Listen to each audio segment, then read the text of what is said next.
Assalamualaikum warahmatullahi wabarakatuh.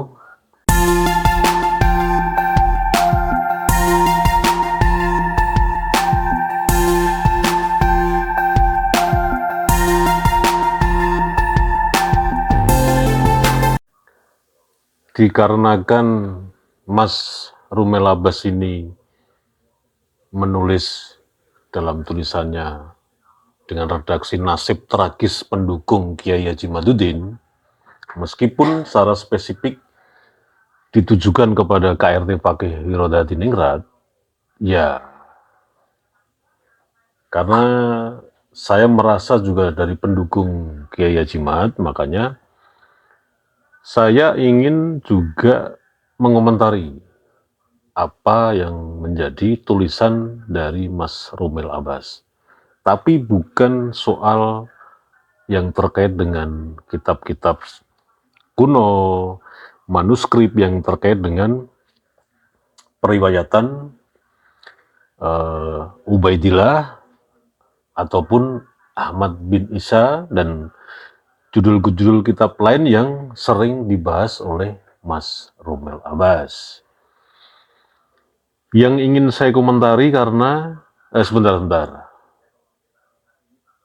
Ini kalau Mbak Alawi lihat pasti akan memframing diri saya.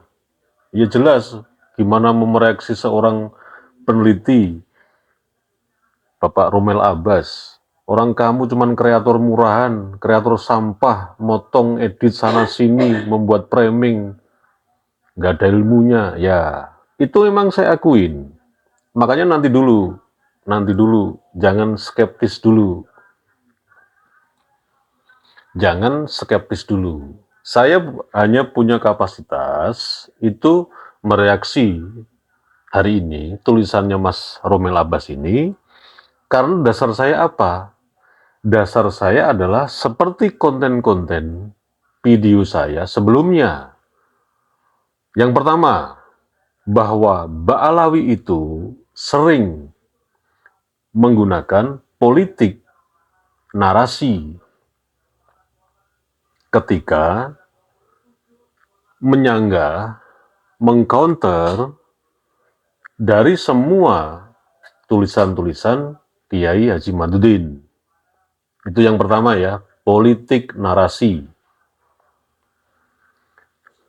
Artinya membuat konten-konten, membuat video-video untuk mengcounter dari semua argumentasi atau mementahkan argumentasi yang dilontarkan dari Kiai Haji Madudin, kemudian termasuk KRT Pakih Wirodiningrat, dan lain sebagainya. Jadi yang pertama politik narasi, yang kedua politik redaksi. Nah, hari ini konteksnya tulisan Mas Rumel Abbas ini saya ingin menelaah apa yang sudah ditulis oleh Mas Rumel Abbas. Sekali lagi, bukan soal kitab, bukan soal manuskrip, bukan soal periwayatan, bukan soal penisbatan, dan lain sebagainya yang terkait dengan sejarah Ahmad bin Isa. Tapi hanya secuil kalimat yang ingin saya tanggapi. Sangat sederhana sekali yang terkait dengan politik redaksi. Sebentar.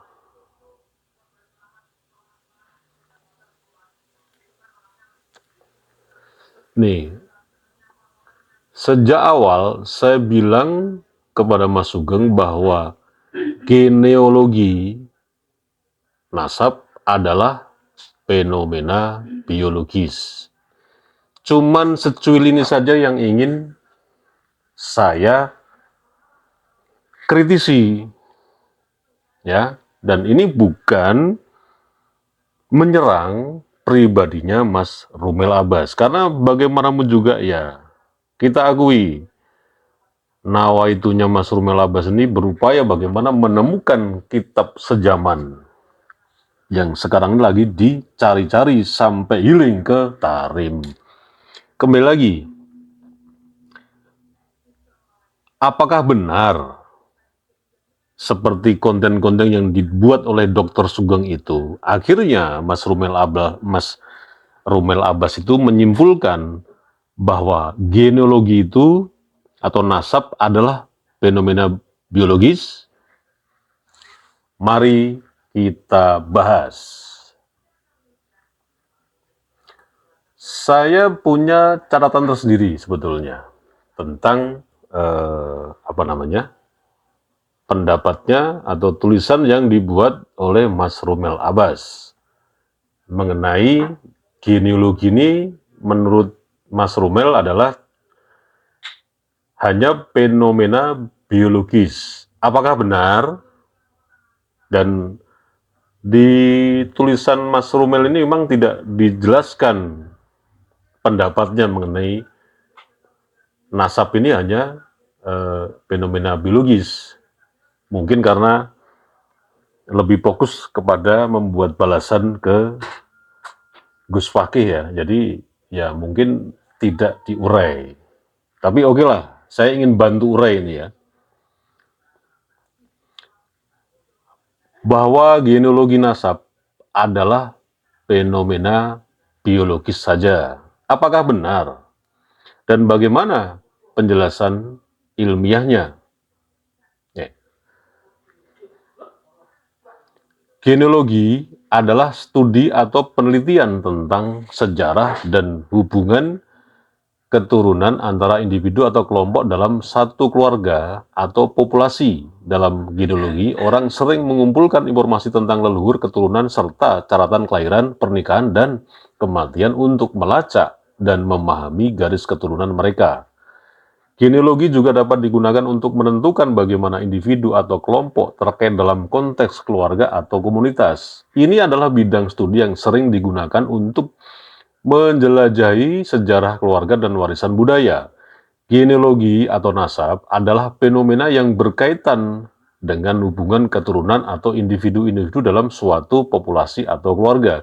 Ini bukanlah fenomena biologis, dalam arti bahwa genealogi tidak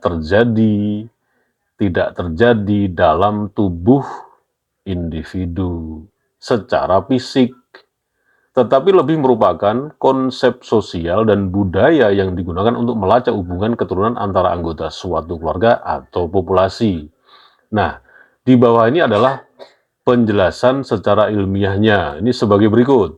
Yang pertama, pewarisan genetik. Yang kedua, jejak genetik. Yang ketiga, rekaman sejarah. Yang keempat, budaya dan identitas. Terus kesimpulannya bagaimana? Jadi, genealogi adalah fenomena sosial dan budaya yang terkait erat dengan pewarisan genetik dan rekaman sejarah manusia. Ini bukan fenomena biologis, tetapi memerlukan pemahaman ilmiah tentang genetika dan sejarah manusia untuk melacak dan memahami hubungan keturunan.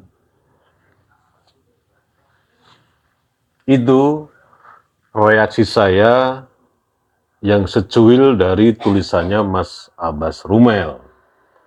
Kemudian yang kedua, saya juga membuat pertanyaan juga kepada Mas Rumel ya. Nah, dari tanggapannya atau tulisan tanggapan dari Kiai Haji Madudin yang berjudul Ba'alawi, Situs Makam dan Kesaksian Nasab. Saya tidak membahas tulisannya Kiai Haji Madudin, tapi sudah saya ringkas dan akhirnya saya membuat pertanyaan kepada Mas Rumel Abbas. Mudah-mudahan bisa dijawab. Ini serius. Pertanyaan yang pertama, bagaimana pendekatan ilmiah dapat digunakan untuk memeriksa klaim keberadaan makam-makam tokoh Ba'alawi? dan menguatkan atau meragukan validitas klaim tersebut. Yang kedua, ini ada 5 pertanyaan ya. Apa implikasi dari fakta bahwa batu nisan dengan pahatan kaligrafi pada abad ke-6 di Yaman belum umum digunakan? Bagaimana hal ini dapat mempengaruhi penilaian terhadap keberadaan makam Habib Sohib Mirbad pada tahun 556 Hijri? Yang ketiga, mengapa penulis, itu maksudnya Kiai Haji Maduddin, meragukan keberadaan sejarah Habib Sohib Mirbad, dan apakah ada bukti yang menguatkan klaim bahwa ia adalah sosok historis? Yang keempat, bagaimana manuskrip-manuskrip yang membahas nasab Ba'alawi dapat digunakan sebagai sumber sejarah, dan apa kontribusi Gus Rumel dalam membela nasab Ba'alawi? Yang terakhir, apa implikasi dari penelitian DNA yang menunjukkan bahwa Ubaidillah bukan anak Ahmad bin Isa dalam konteks klaim keturunan Ba'alawi? Bagaimana penelitian DNA dapat mempengaruhi pandangan sejarah terhadap keluarga ini? Nah, 5 pertanyaan itu mudah-mudahan Gus Romel Abbas bisa menjawab, dan mudah-mudahan juga bisa melihat konten saya ini. Akhirul kalam, wassalamualaikum warahmatullahi wabarakatuh.